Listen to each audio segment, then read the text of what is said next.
2024 সালের 31শে ডিসেম্বর আজকে। আগামীকাল 2025 সাল শুরু হবে।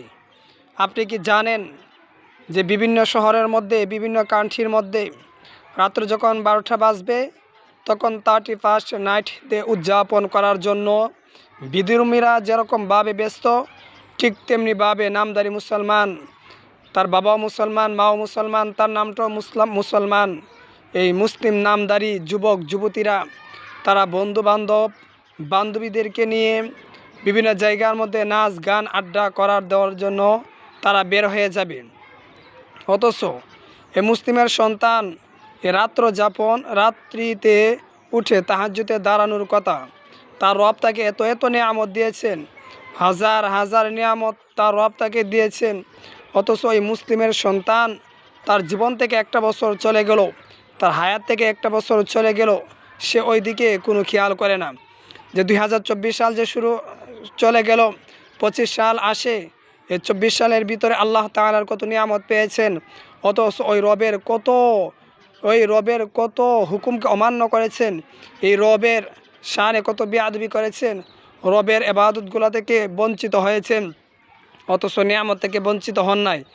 আপনার তো সারাদিন সেজদার মধ্যে পড়ে থাকার কথা, আজকে রাত্রি সেজদার মধ্যে পড়ে থাকার কথা যে 2024 সালে আমি কত নিয়ামতগুলা বুক করলাম, আল্লাহ রাব্বুল আলামিনের কত নিয়ামত বুক করলাম, কিন্তু আল্লাহর হুকুম নামাজ পড়ি নাই, রোজা রাখি নাই, ইবাদত জিকির এগুলা করি নাই।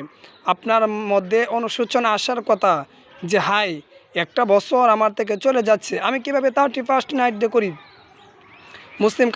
মুসলিমরা তারা খাবার পাচ্ছে না, নারীরা বাচ্চারা তারা খাবার পাচ্ছে না, পোশাক পাচ্ছে না, আর আমি কোটি টাকা অযথা খরচ করতেছি যেটা আমার কোনো কাজে আসবে না। মুসলিমের সন্তান কোনোদিন 31st নাইট ডে করতে পারে না, উদযাপন করতে পারে না। আপনারা ওই টাকাগুলা আপনার মুসলিম ভাইদের জন্য খরচ করেন।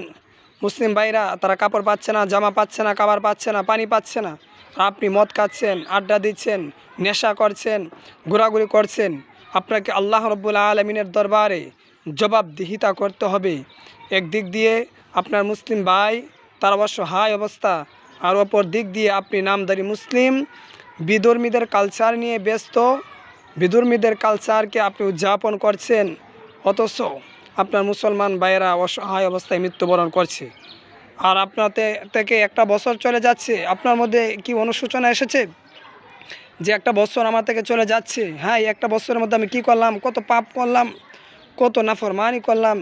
এই পাপগুলার জন্য আল্লাহ রাব্বুল আলামিনের দরবারে আপনি তওবা করেন। আজকে রাত্রিতে 31st নাইট ডে না করে, অর্থাৎ এই রাত্রিতে আপনি সজাগ হয়ে আগামী বছরটা শুরু করেন আপনার তাহাজ্জুদের মাধ্যমে, আল্লাহর দরবারে কান্নাকাটির মাধ্যমে, জীবনের সমস্ত গুনাহ মাফ করার মাধ্যমে আপনার নতুন বছর আপনি শুরু করেন ইনশাআল্লাহ।